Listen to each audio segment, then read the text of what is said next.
Oh, I'm here with the coach of Team 694, Pulse, not Story Pulse. That's right. Joe over here, Joe Blay. Incredible team overall. I mean, consistency comes to mind when we talk about Pulse. You almost got me. But one of the things I wanted to ask you is every year it feels like your robots are so unique in the way that you space out mechanisms compared to everyone else, right? Like when you look at your robot this year, you have the climber in the center, which is something that I think is incredibly unique about your robot compared to every other really high-level robot. How does one come about deciding that, yeah, we want our climber to be in the middle rather than we're just going to use the RA3D thing that gets us up every time? So I think there are a couple reasons for the reason we have, honestly, weird robots. Part of it is we have a very large team. We have almost 200 students on the team every year. And it's like 100 that are like active every day. So we have a very large team. And part of the way we engage a lot of kids, especially during the start of the season, is we have lots of different prototype groups, right? So it's like we're trying to shove together all the best mechanisms through our prototyping. And it's not just a combination of what we think are the best mechanisms, but also the mechanisms we understand best. So I think the climber is a great example of that. One of the reasons we went with the donut climb is that when we prototype, we prototype the same, RI3D, the every bot climb, right? We had like similar ideas to that. We had the bicep climb, Russ sounds inspired, right? And when we built those prototypes, we also built our donut climb. And our student who led that really understood it really well. Like he understood the geometry. We knew how to implement that. And we felt like, okay, this is a part of our robot that we could just kind of put in place and know, climb, done. Yeah. Right? Whereas the other one, we hadn't totally figured out the geometry. We had to make sure the chain wasn't touching anything, right? We had to deal with more tilting issues. So we ultimately made that decision based on what we understood best. And now we have all these other mechanisms and prototypes. It's like, all right, this one worked best. How does it fit with this one? Sometimes we reject ideas because they don't quite fit. Sometimes we go with ideas even though they don't quite fit. So we end up with pretty weird robots because of that. But I think one of the reasons that they're still effective is that we have a lot of students who are really engaged and understand how these things work at a high level or a high enough level to get by. So when you're looking at a team that's an incredible amount of kids that are coming in, right? How do you manage and make sure every kid is engaged, like with the robot, even beyond just I'm assuming you split kids into groups, right? Yeah, I mean, my hairline's going back, that's part of it, right? But I think, we have 3 departments. We have our software team, which is a bunch of kids, our business team, which is a bunch of kids, and then we have our mechanical team, which is our largest, right? Yeah. So we'll have, for our mechanical team, we'll have, subgroups for each mechanism. We have research and development happening throughout the season. So, there's just a bunch of different sub-teams. Even on the software side, I think a lot of teams have pretty small software teams. Yeah. But what we do is for every subsystem of our robot, we have a group of kids who are in charge of the software for that side. And then, it all comes together. And then there's just a few kids who are testing, but the structure of the robot is written by the software of the robot is written by a ton of kids. So we do our best. It's really hard. One of kind of the policies that I have for our team is that we don't have tryouts and that we accept everyone who's interested in robotics, which is, a lofty goal. But we also have a very large school. It's about 3,000 kids and it's very STEM oriented. Yeah. And there are a lot of kids who are interested in robotics, right? So the result of that is you have a lot of kids on our team. Absolutely. Yeah. So we do our best to try to make as many groups as possible. And then looking at your drive coaching, right? You guys were the first pick on your division at Daly. How was that experience of going onto a field and being a first pick and just trying to go through the gauntlet? What do you do as a coach to help out your kids in processing that? Because I'm sure there's a ton of stress going on there, right? Yeah, and sometimes I'm a part of the problem. Anyone who knows me, I'm like a ball of anxiety. It was our first time ever being on the #1 alliance at Worlds, so that was a really cool experience. We did our best with it. We ultimately, 44-15 was the captain and was great, but we were leading a lot of that strategy conversation. So we kind of did our best to kind of leaned on our experiences, more being on the #1 alliance at kind of the regional level, but it's obviously a different animal at Worlds. Definitely, like every time you go through any kind of competition, you're going to learn a bunch of lessons. And I've been doing FRC for like 20 years at this point. So it's, a lot of lessons learned, a lot of them learned the hard way. Trying to kind of let the kids know that they can lean on me, that like, we're going to be okay. Yeah. I also think a really important thing is that the kids know that at the end of the day, if we don't win, like that's okay. Yeah. It's just, give it our all. Yeah. And that's something we talked about a lot as we were going into the championship. Like we knew we were in a tough division. We set a goal for ourselves of let's be captain or first pick of one of the top 3 alliances. We end up first pick of the #1 alliance. It's pretty cool. Sorry, really third pick of the #1 alliance because of the scorch. But so we achieved that goal. And I talked about a lot with our driver, our human players, like going in, like this is our goal. We'll make as deep of a run as we can.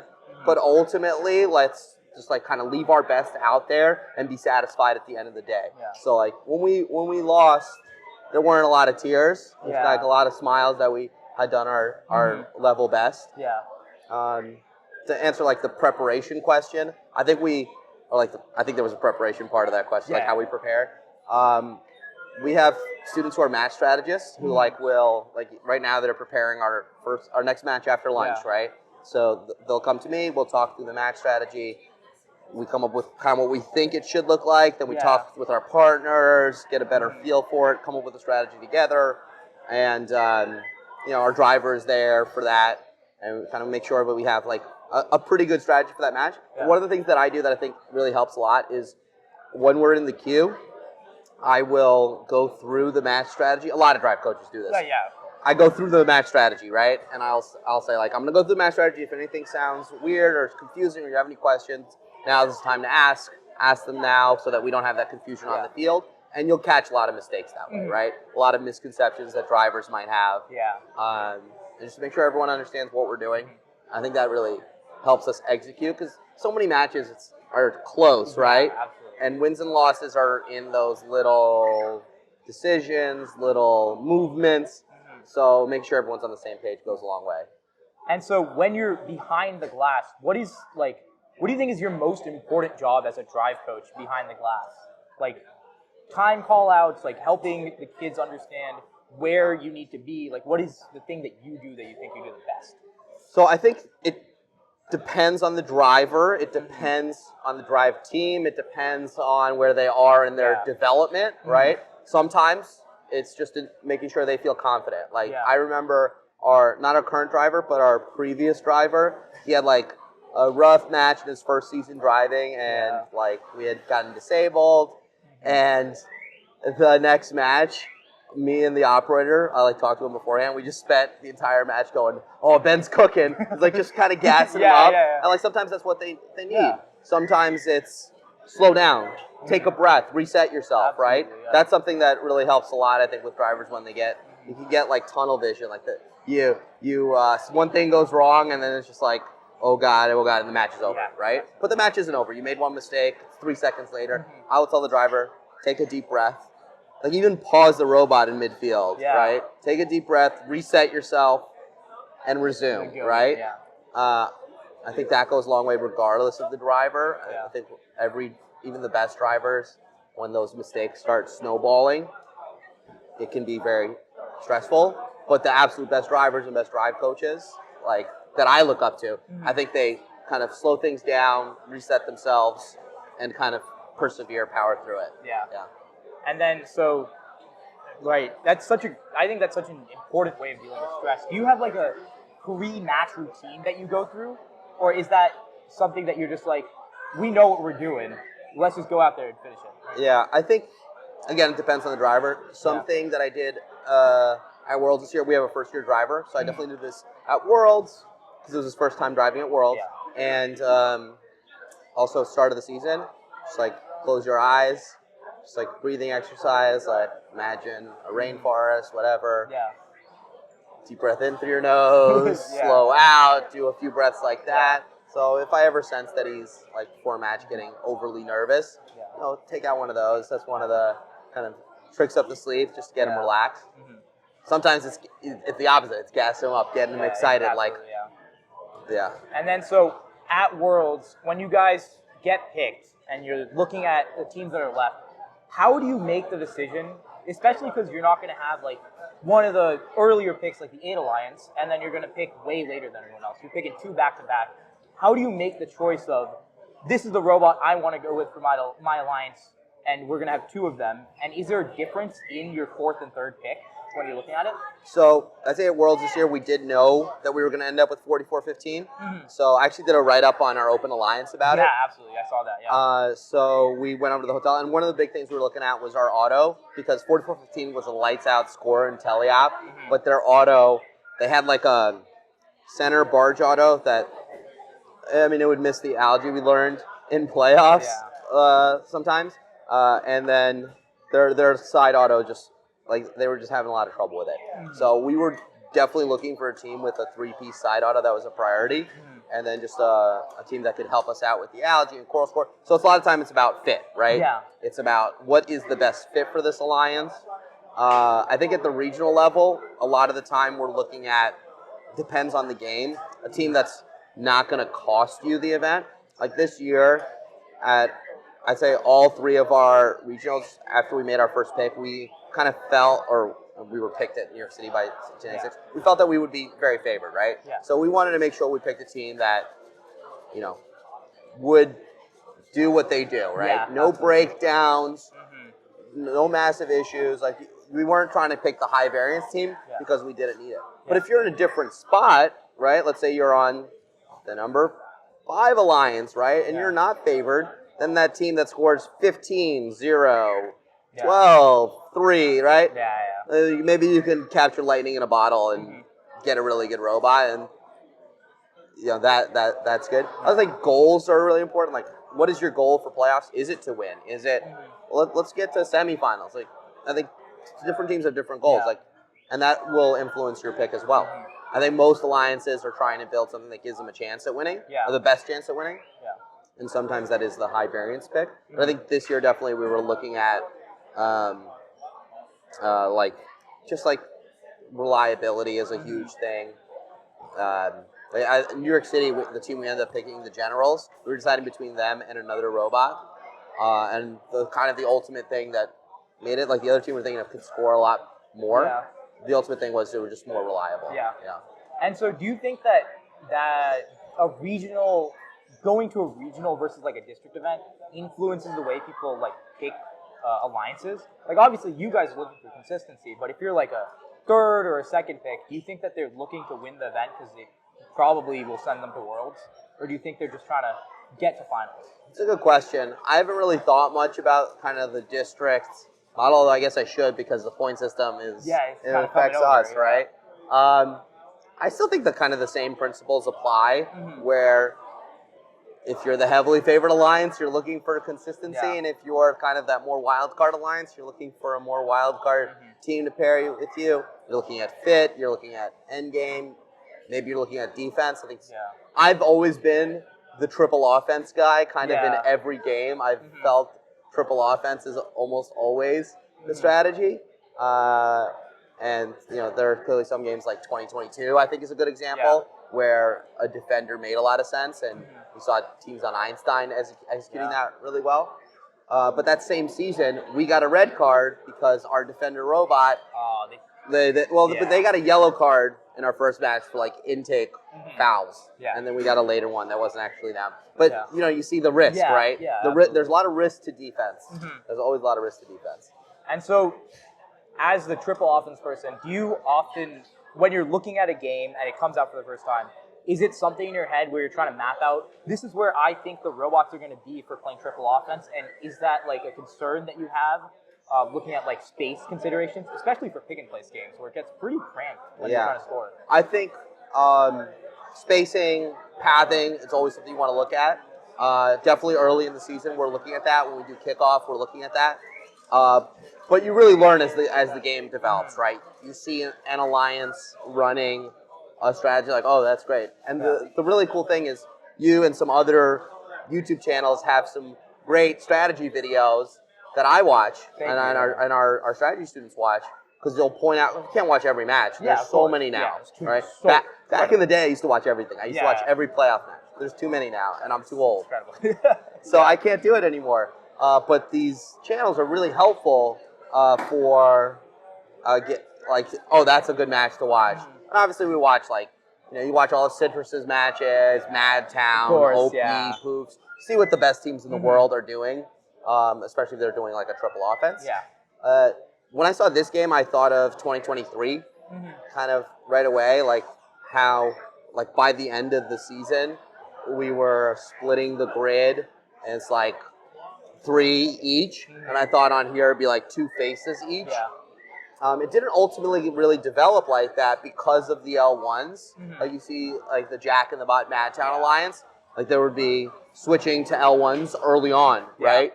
And then they're like kind of filling in where it makes sense to. And that I was really impressed, especially with that alliance. I mean, that alliance is freaking incredible, right? But just their ability to figure out all of their pathing to not collide with each other, that's really hard, right? And I do think, back to an earlier question, you asked me, like, what do I do best? I do think, like, figuring out the pathing and, like, talking it out with our partners and our driver is one of the things I've always felt that we're good at, that I'm good at figuring out. It's one of the things I enjoy most doing is, like, kind of envisioning where everyone's going to go to make sure you don't collide. When we're going from end game from our last point where we're scoring, is everyone crisscrossing? What's the timing of when everyone's going to end game? You get that figured out, and you get that, like, down to a science, you're going to save yourself ranking points, you're going to save a lot of points, you're going to win yourself matches. And just that World Champion Alliance, I just thought was spectacular at pathing. Yeah, absolutely. And so, going back from Worlds, like you guys said you do 3 regionals, right? Is that a decision that you're like, well, we just have so many kids, we want to make sure everyone can do something? Or is it something like, what is the reason that you choose 3 regionals over like maybe 2 or just any number? So I think we can't do 4 because kids have school, and we can't miss that much school. Yeah. Each regional you go to ups your chances of making Worlds. That's definitely a consideration when we first started doing it. The first year I'm actually the teacher at Stuyvesant, the robotics teacher. The first year we did it was 2018. We didn't originally sign up for 3. We added the 3rd one a few days before that actual event, the Hudson Valley Regional, because we felt like we had such a great team that year, and we had just modified our robot. It was bags, so we had our practice bot. We'd modified it. Anyway, I felt that those students really deserved to go to Worlds, and we kind of figured out let's go to the 3rd regional, and we just haven't looked back because it really does help your chances of going to Worlds. It's super fun to go to events, so let's do more. And we have kind of an iteration calendar with 3 events. We try to space them out. So the first event we'll try to do week 1 or 2. The second event we'll try to do week 4. And the 3rd event in New York City is always week 6, and that's our home event. And that's the one that's always a staple. And we kind of, we say we want to do big mechanical changes between the first and the second one. And between the second and third, we want to do all of our software locking in for Worlds. Hopefully we qualify. Yeah. So then, looking at your big mechanical changes, right? I'm sure, how does that conversation come about of we're looking at a robot and we think that we need to make this change? And for bigger subsystems, how do you weight the difference of, we have a machine right now that we think does pretty well, and we have a machine that we think can do even better. How do you make that decision, and what are the considerations that you take into that? So I don't think we actually do the best job of this. My mentality is always, it works. If it ain't broke, don't fix it. But the fact of the matter is, in FRC, you have to keep developing. All right. I mean, you see High Tide on Einstein with a brand new robot. I don't think we can do that. But at this event, we have a new end effector, and it's, in my opinion, definitely way better. Right? In my opinion, definitely way better.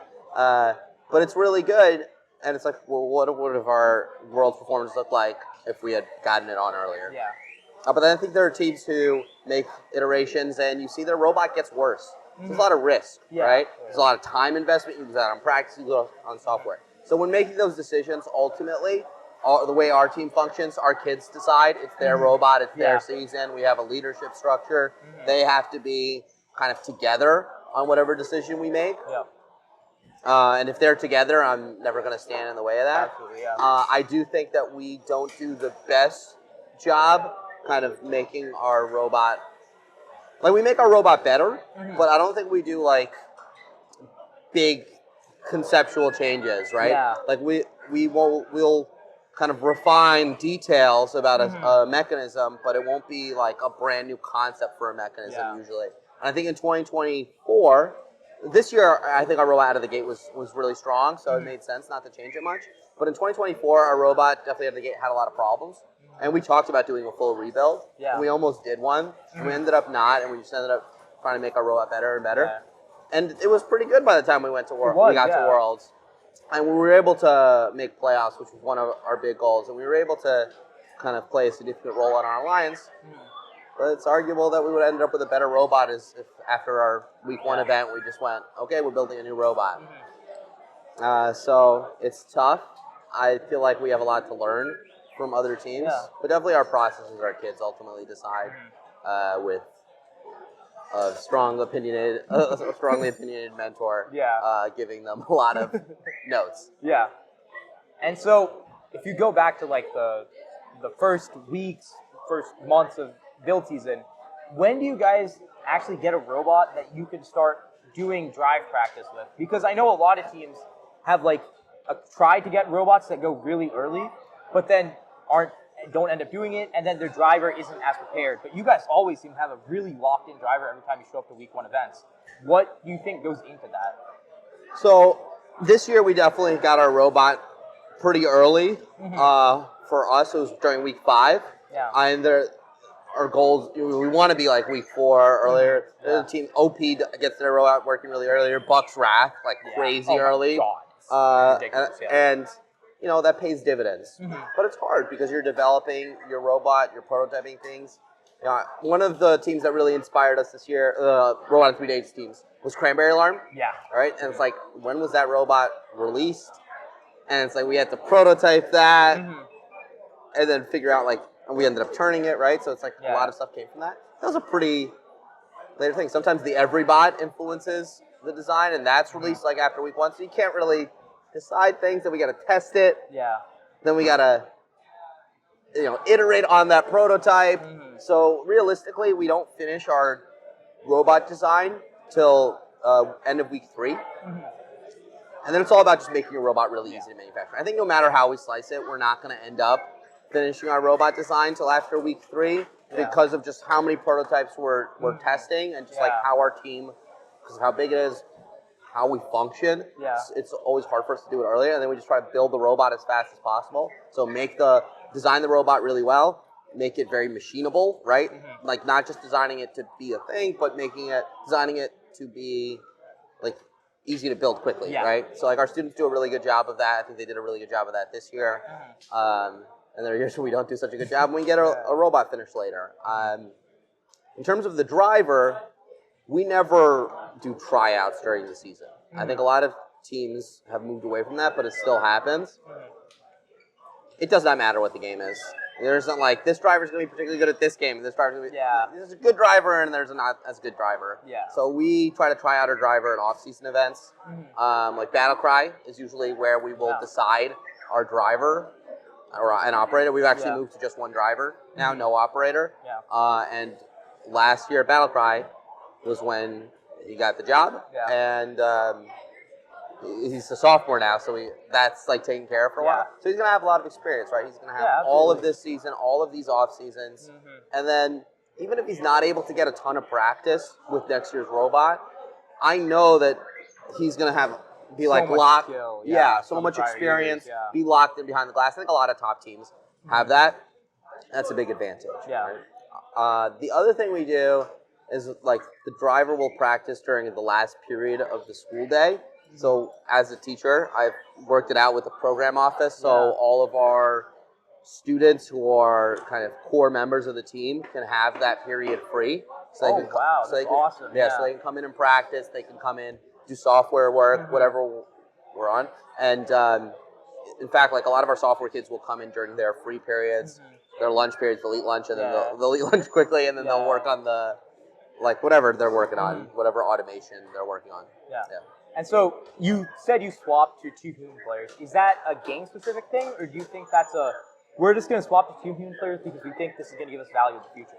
So, I'd say starting in 23, when we were, even actually going back to 22, we had Tank Drive. Yeah. One of our main driver was our software head, and he built in a ton of automation into that robot, where it got to the point where all the operator was doing was intake and climb. And then in 23, it got to the point where all our operator was doing was selecting the level we were going to go to, readying the arm, selecting cubes and cones. There wasn't, like, it started to be less and less the operator was doing because of the levels of automation that these robots are now capable of, right? So in 24, the only thing our operator did was climb. Oh, wow, yeah. Like, so it got to the point where we really didn't have much for the operator to do anymore, and the operator became more of a coach. Yeah. Cool. We didn't really think about having 2 human players on at the same time. I don't think we really realized in 24 that you were allowed to do that until we started seeing teams do it. We had a different human player for the 2 stations. Yeah. But we didn't realize we could just have 2, Just have 2.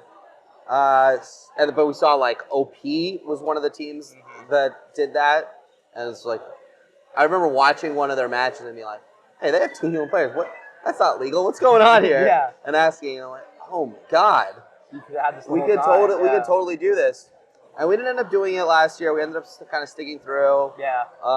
But in the offseason, we built a clone, if you can really call it that, a knockoff of OP's robot. And one of the things we wanted to test was just having 1 driver, right? And there were definitely growing pains with that, definitely some resistance from certain sections of the team on doing that. But the main thing I realized when we did that was how much needed communication was removed, right? Yeah. Because you don't have to say, get ready to shoot, okay, shoot, right? And it's like the person's intaking at the wrong time or shooting while you're moving. Like, you really have to get a driver and operator to think as 1 brain. You know what's really much easier than having 2 people think as 1 brain? Just 1 guy. Having 1 person think with 1 brain, right? So, you know, now we have 1 driver, I could just tell them locations, faces, right? There's so much less that needs to be communicated. So there's so much more that can be communicated. Right? Because, you know, we have so much less that we're talking. We're not saying, get this ready, get that ready. Right? So I really think it's a huge advantage, regardless of the game, to have 1 driver if you have the automation for it.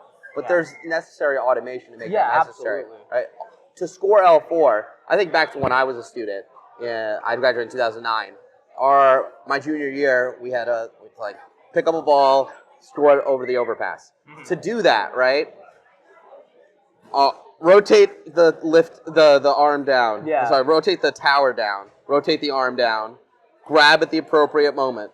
Lift up, punch at the appropriate moment, right? So to have a driver doing that also is kind of, you'd be clunky. But now to score an L4 from anywhere on the field, all the driver does is hold 1 button. It picks the nearest branch, right? And he can flick the joystick to switch which branch it's going for. You just hold that button. Arm goes up when it's a safe distance away. It drives in. Once it's the right distance away, it scores. Once it's like detected that it's good, it scores. And then the arm doesn't go down until he backs up a safe distance. So he's pressing 1 button to score the coral and drive back. He's not pressing anything to intake. And on the 2056 spot, we wasn't pressing anything to intake. It was just if we were driving, it was intaking. So it's possible now, but you have to have a level of software to make it possible. Absolutely. And in this game, having 2 human players happen to be really good, right? We actually didn't usually put our second human player at the processor. What we would do is we'd have 1 at each station, and that makes us really kind of much harder to defend, I thought. We would just bounce the other station. And you see so many teams when they bounce the other station, the other human player's like, how do I do this?